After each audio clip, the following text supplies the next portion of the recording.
Thank you all for being here today. Your support means the world to me. Hello friends, welcome back to Shadows of Revenge. This is a true story, so watch till end, and don't forget to subscribe. First at all, tell me, where are you watching from the world?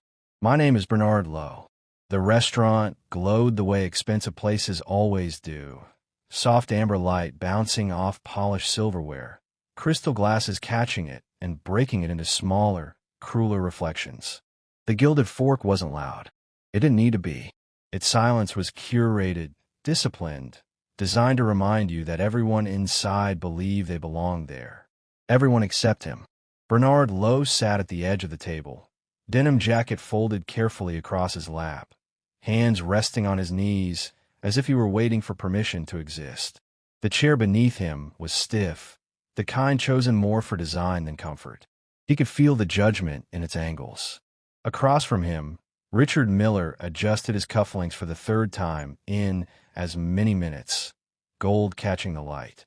Meredith Miller leaned back slightly, careful not to wrinkle the silk of her blouse, her lips pressed thin in a permanent expression of restrained disgust.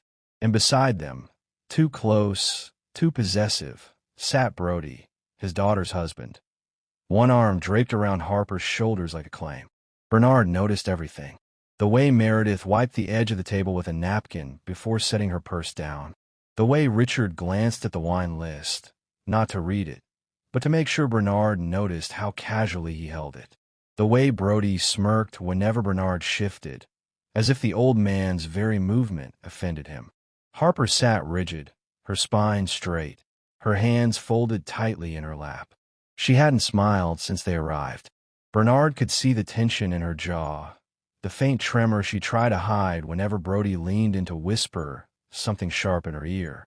She didn't look at her father much, not because she didn't love him, but because she was ashamed. Ashamed of the scene she already knew was coming. The waiter approached, professional and smooth, his smile practiced. He placed menus down in front of everyone, lingering just a fraction of a second longer near Bernard, his eyes flicking to the denim jacket, the worn boots. Not rude. Never rude. Just observant. "What will we be having tonight?" the waiter asked. Richard didn't look at the menu. "The usual," he said, waving a dismissive hand. "And a bottle of the Burlow. The Goodyear." Meredith nodded approvingly. Brody leaned back, crossing his arms, satisfied. Harper didn't order. She never did anymore. The waiter hesitated, then glanced at Bernard. "In for you, sir." Bernard cleared his throat, the sound dry, fragile. I'll have whatever's reasonable," he said softly. "Nothing fancy." Brody laughed.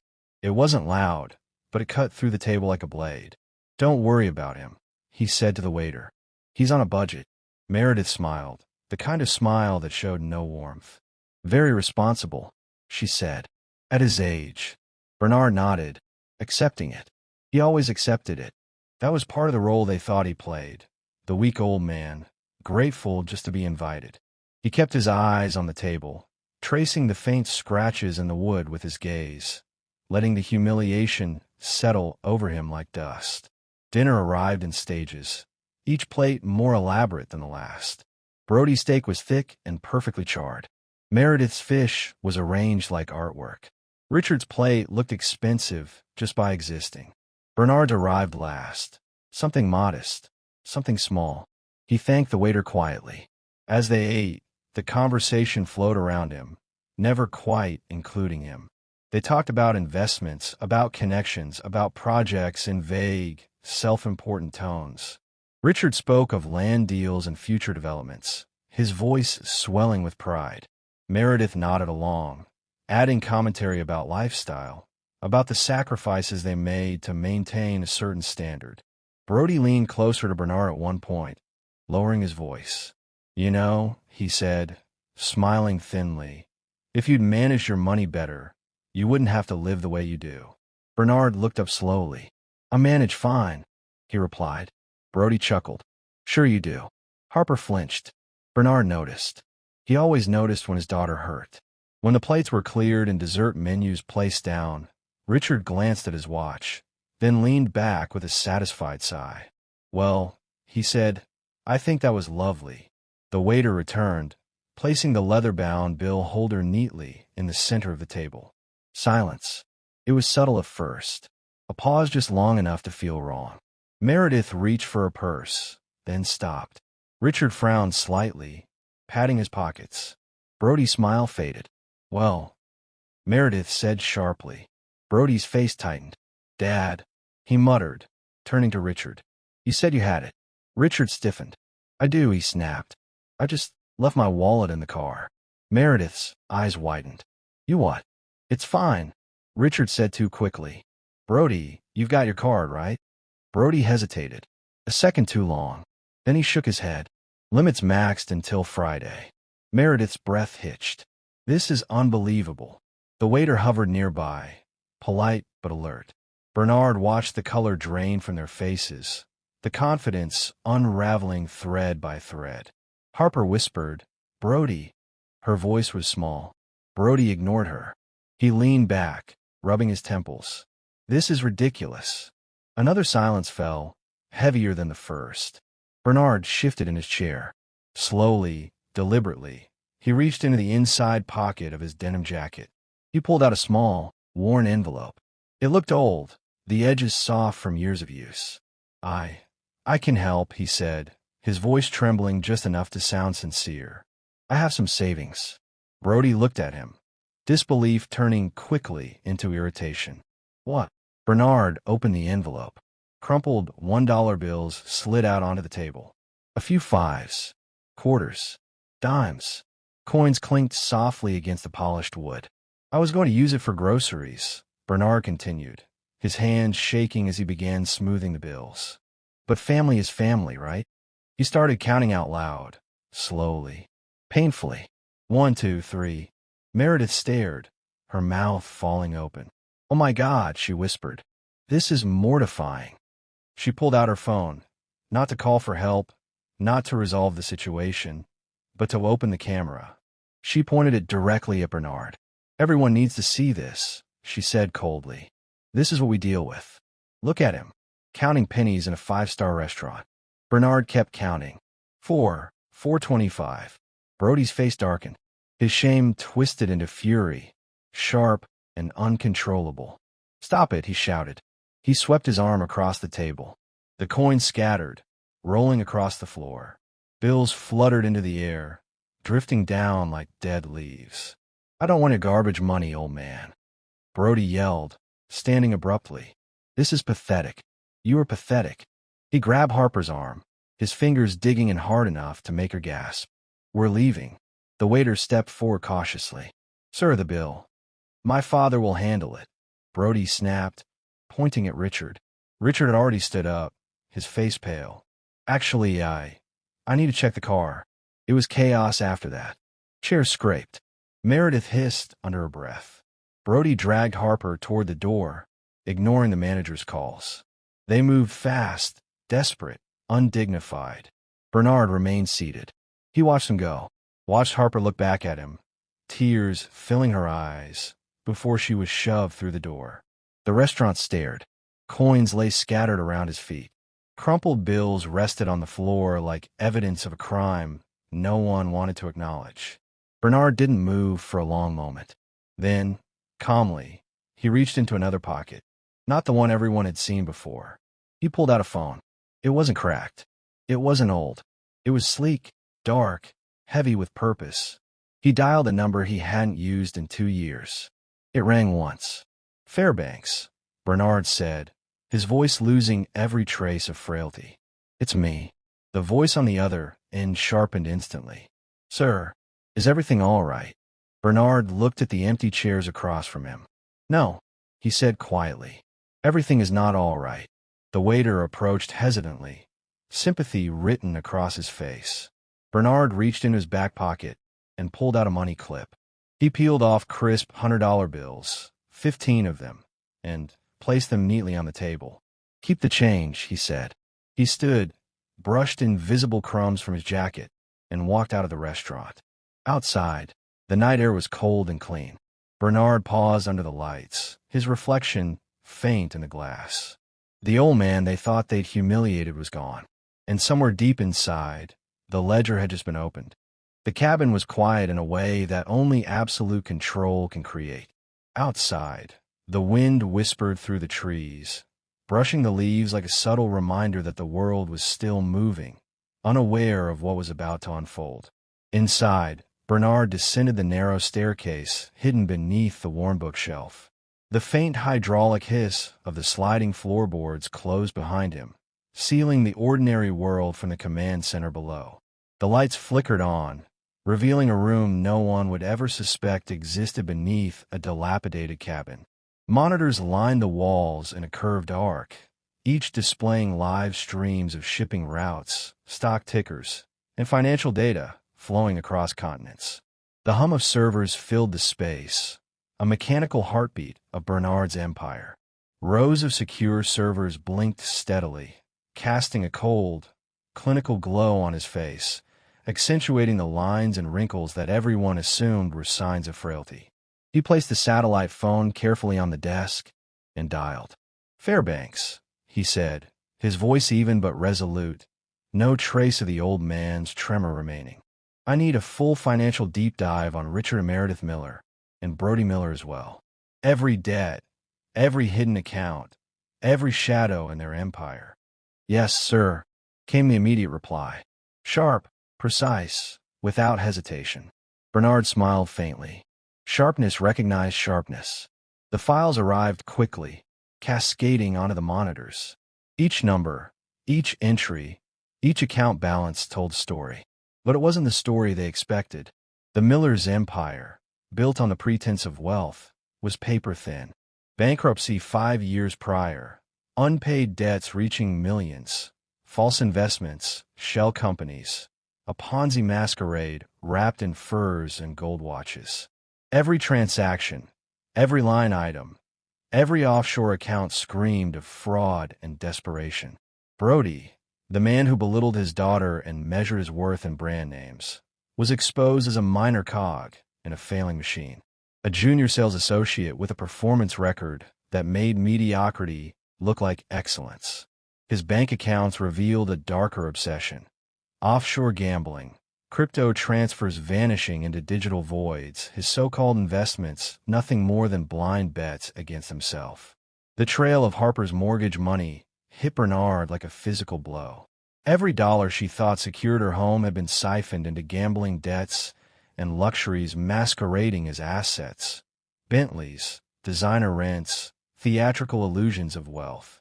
Bernard's knuckles whitened as he gripped the edge of the desk. The anger inside him wasn't hot, not impulsive. It was the icy, methodical calculation of a predator assessing its prey. His daughter's home, her inheritance, the last vestige of her mother's legacy, had been gambled away by men who mistook arrogance for strategy. And they hadn't even considered him yet. He began planning. Step by step, layer by layer, he would dismantle the illusion. The cabin, the monitors, the encrypted communications. They were his theater of war. The Millers believed themselves untouchable, secure in the illusion of status and wealth. Bernard had one advantage. They had never known him truly.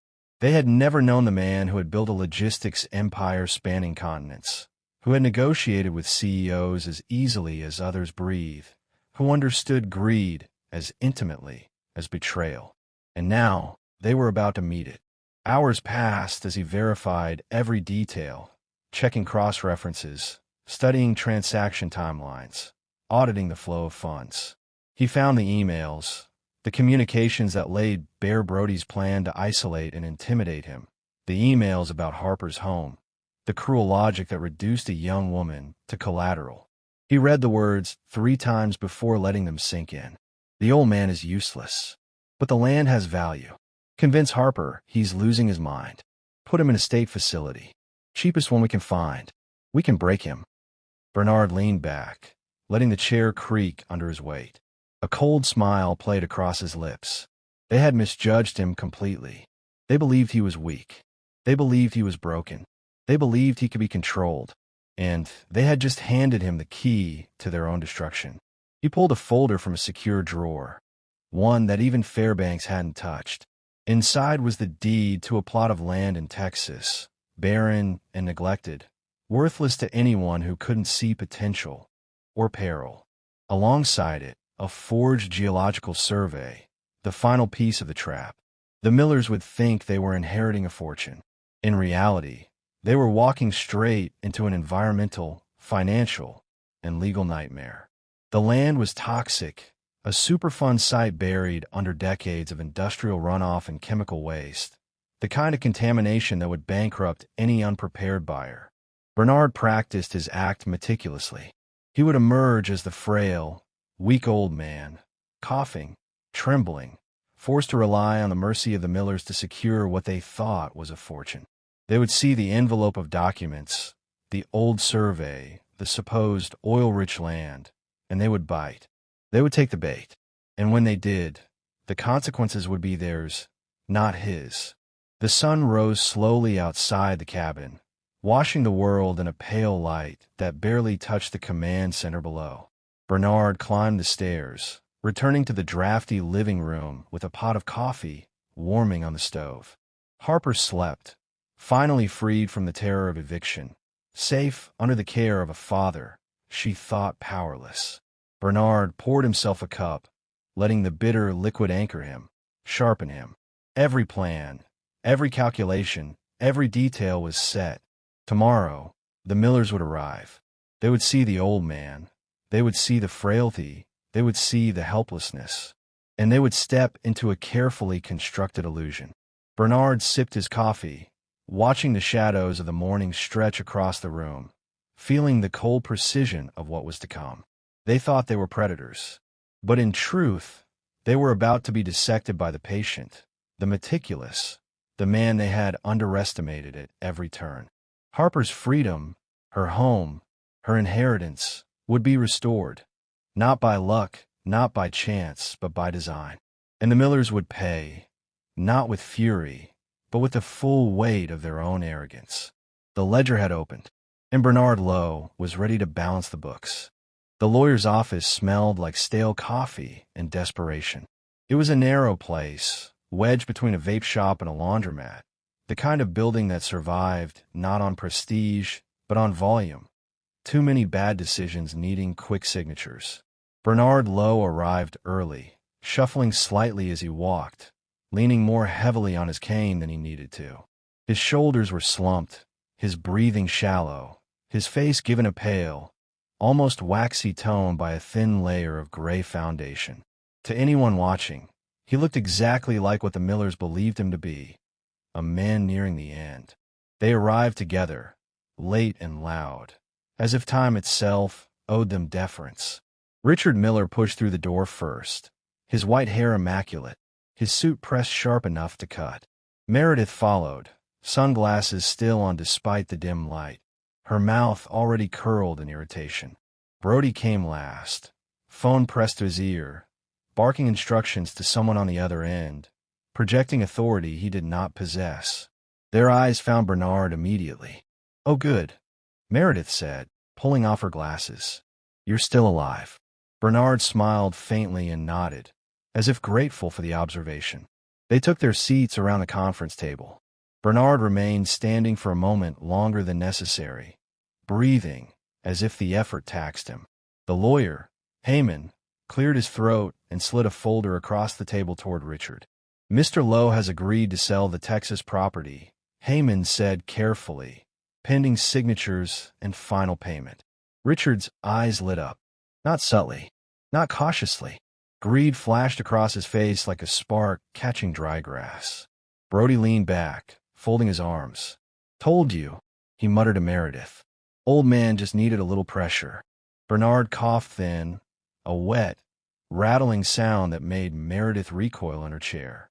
He reached for a glass of water, his hand trembling just enough to sell the illusion. "I don't know," Bernard said, his voice thin, uncertain. "It feels rushed." Richard's jaw tightened. "We've been over this," he snapped. "The land isn't doing you any good. This is a fair deal." Bernard shook his head slowly. "My father always said never sign anything on an empty stomach," he rasped. "And I worry about Harper." Brody's restraint snapped. He leaned forward, fist clenched. "We told you Harper's fine. She's safe. Just sign the damn paper." Bernard looked at him then. Really looked at him. Saw the violence coiled just beneath the surface, the entitlement, the impatience. He saw the man who had locked his daughter out of her own home and called it discipline. "I won't sign," Bernard said quietly, suddenly stubborn. "Not until I see the money. And not until I see proof that Harper's house is paid off. Today." The room went silent. Meredith's face drained of color. "Bernard," she said, forcing calm into her voice, "that's $200,000.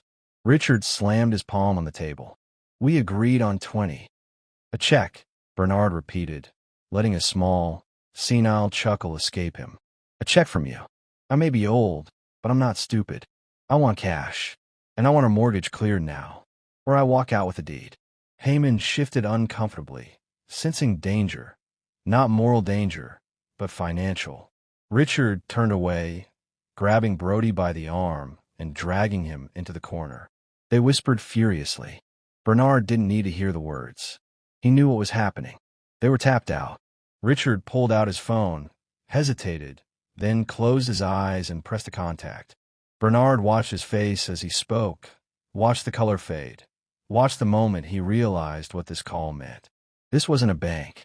This was the shadows. The kind of people who charged interest in pain. When Richard hung up, his hands were shaking. "An hour," he said hoarsely. "We'll have the money." Bernard nodded weakly. "I'll wait." They returned 45 minutes later with a heavy duffel bag that smelled faintly of leather and fear. The money was counted. The mortgage was paid. The confirmation played over speakerphone, an automated voice announcing Harper's freedom like a death sentence for someone else. Payment processed. Lien released. Richard exhaled like a man reprieved from execution. Bernard signed. The deed was notarized. The stamp came down with a dull thud that echoed louder than it should have. Richard clutched the papers to his chest, his laughter bordering on hysteria. "We did it," he whispered. "We're rich." Meredith hugged him, tears in her eyes. "Billionaires," she breathed. Brody looked at Bernard with a smirk. "You finally stepped up, old man. Now take your charity money and get out. We have work to do." Bernard stood slowly, gripping the duffel bag with a strength that surprised them. He paused at the door and looked back. "Goodbye, Richard," he said calmly. "I hope the land is everything you deserve." Richard didn't even look up. "Go die somewhere quiet." Bernard walked out into the evening air. He sat in his truck across the street, watching. The Millers burst from the office minutes later, laughing, nearly skipping. They held the deed like a holy relic, already intoxicated by a fortune that didn't exist. Bernard started the engine and drove away, the rumble steady, strong. The trap had snapped shut. The week that followed was the quietest of Bernard's life. Not peace, anticipation. He spent his days in the garden with Harper, watching color return to her face, watching her sleep without fear. They didn't speak of the Millers. They didn't need to. The call came from Fairbanks 3 days later. They've started drilling. Bernard settled into his chair beneath the cabin floor, live feed filling the main screen. The Texas sun beat down on a barren stretch of land as trucks rolled in, kicking up red dust. Richard emerged wearing a pristine white cowboy hat, ridiculous against the desolation. Meredith fanned herself, already uncomfortable. Brody ran around with a clipboard, pretending to command the earth. The drill roared to life. Bernard watched the bit bore into the ground, deeper and deeper, chewing through layers of soil toward what lay beneath. He knew exactly what was there. Not oil, not wealth. A sealed containment cap holding decades of industrial poison. The drill struck it. There was a pause, a pressure shift. Then the earth erupted. Black sludge surged upward, thick and foul, splattering the rig. The workers scrambling back in horror. Alarm screamed. Men shouted. Richard froze, staring as his dream turned into a nightmare before his eyes. Bernard leaned back, sipping his coffee. The EPA vehicles arrived within hours. Sirens, hazmat suits, yellow tape slicing the land into sections of blame. Richard collapsed to his knees. Meredith screamed. Brody dropped his clipboard, his mouth opening and closing like a fish pulled from water. A message buzzed on Bernard's phone later that night. "Dad, please pick up. It's poison. The feds are here. We're under arrest. You have to help us. You have to take it back." Bernard deleted the message. Outside, Harper laughed softly as she picked tomatoes from the vine. Bernard joined her, the sun warm on his face, the air clean. The phone rang until the battery died. In Texas, the poison gold swallowed the Miller dynasty whole. The first snowfall came quietly. It dusted the cabin roof in a thin, patient layer, softening the edges of a place that had once looked forgotten. Bernard stood at the window with a mug warming his hands, watching the flakes drift down like ash from a distant fire. Somewhere far away, sirens were still screaming. Lawyers were still scrambling. Bank accounts were freezing. Lives were collapsing under the weight of their own lies. But here, there was only silence. Harper sat at the kitchen table behind him, a stack of documents spread neatly before her. Not the frantic piles of overdue notices she once sorted with shaking hands, but clean papers, deeds, confirmations, statements stamped with finality. Her house was hers again, fully, legally, irrevocably. She exhaled slowly, as if afraid the truth might shatter if she breathed too hard. "It's real," she whispered. Bernard turned from the window. It always was. She looked up at him, then really looked at him, the way children do when they realize too late that their parents were never what the world said they were. Her eyes filled, but she didn't cry. "Not yet. You let them do that to you," she said, not accusing, trying to understand. "At the restaurant, you let them humiliate you." Bernard set the mug down and sat across from her. The fire popped softly in the hearth, the sound grounding, steady. "I needed them to believe it," he said. "People like them don't take from the strong. They take from who they think won't fight back." Harper swallowed. "Brody said you were useless, that you were fading." Bernard smiled faintly. "I've been fading my whole life. It's a useful skill." Silence settled between them. Not uncomfortable, just heavy with everything unsaid. Outside, the snow continued to fall, covering old tracks, burying mistakes. Harper reached for the final document, the one she hadn't opened yet. Her fingers hesitated. "What's this one?" she asked. Bernard watched her carefully. "That," he said, "is not a gift." She frowned. "It's in my name." "I know." She opened it slowly. Her breath caught. It was a trust. Substantial. Structured. Not liquid wealth meant to impress, but something designed to endure. Education funds. Property protections. Emergency reserves. Clauses that required oversight, accountability, learning. "You could have just given me everything," Harper said quietly. "Why didn't you?" Bernard leaned back, his chair creaking. "Because that's how people like the Millers are made." Her eyes lifted to his. "Wealth given without weight becomes poison," he continued. "I've seen it rot men from the inside. It turns gratitude into entitlement, strength into arrogance." He gestured toward the papers. "That money isn't a rescue. It's a responsibility. You'll have access, but only if you build something with it." Harper stared at the documents, the realization settling in slowly. He wasn't saving her. He was trusting her. Tears finally spilled down her cheeks, silent and uncontrolled. Bernard didn't rush to stop them. Some things had to fall apart before they could be rebuilt. "I thought you were weak," she said, her voice breaking. "I'll let them convince me you were just surviving." Bernard reached across the table and took her hand, his grip firm, grounding. "I survived so you wouldn't have to," he said. "That was always the point." The news broke 2 days later. Harper watched it on mute, the television flickering images of hazmat suits, sealed land, flashing lights. Headlines scrolled across the bottom of the screen in bold, unforgiving text. Environmental disaster. Fraud investigation. Financial collapse. Richard Miller was escorted in handcuffs, his face gray, his expensive suit wrinkled and stained with red dust. Meredith followed, screaming at reporters, her voice sharp with disbelief. Brody came last. He looked smaller than Harper remembered. His shoulders sagged. His eyes darted. The confidence that once wrapped him like armor was gone, replaced by naked fear. "Turn it off," Harper said. Bernard reached for the remote and obeyed. They called. Harper added after a moment. From a restricted number. Bernard nodded. They would. They said they want to talk to you. That they'll make things right. Bernard smiled without humor. They already have. Harper studied him. Are you going to see them? No, he said simply. Not out of cruelty. Out of clarity. Some doors don't lead to closure. They lead back to chaos. The call came late that night. Fairbank's voice was steady, professional. They've been charged. Multiple counts. Environmental negligence. Financial fraud. Asset seizure. Bernard closed his eyes briefly. And Harper? No involvement, Fairbanks said. She's clean. The funds she received were legally transferred prior to the incident. Untouchable. Good. A pause. There's one more thing, Fairbanks added. Brody asked to see you. Bernard exhaled slowly. What did you tell him? That you were unavailable. Bernard nodded. That won't change. When the call ended, Bernard remained seated in the dark, the fire long reduced to embers. He didn't feel triumph.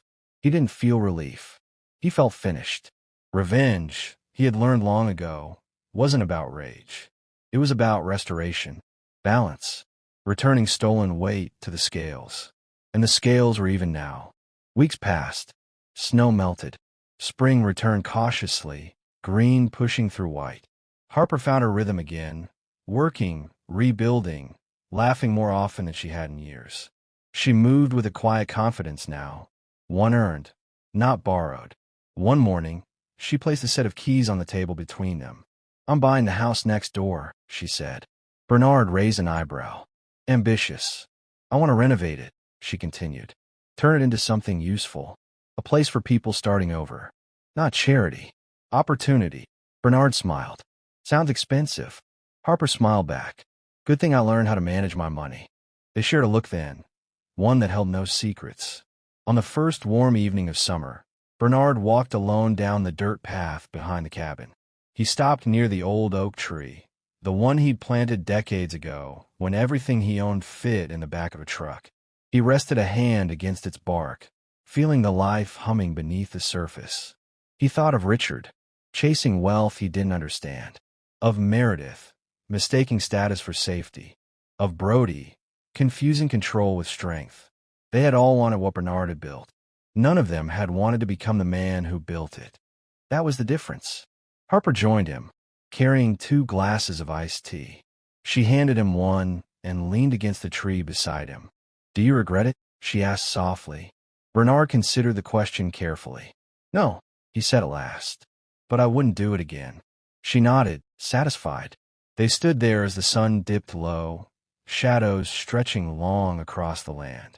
Somewhere far away, a prison gate slammed shut. Somewhere else, a life was beginning again. Bernard lifted his glass slightly. To earn things, he said. Harper clinked her glass against his. And to knowing the difference. The wind rustled through the leaves, carrying the sound away. And for the first time in a very long time, Bernard Lowe had nothing left to prove.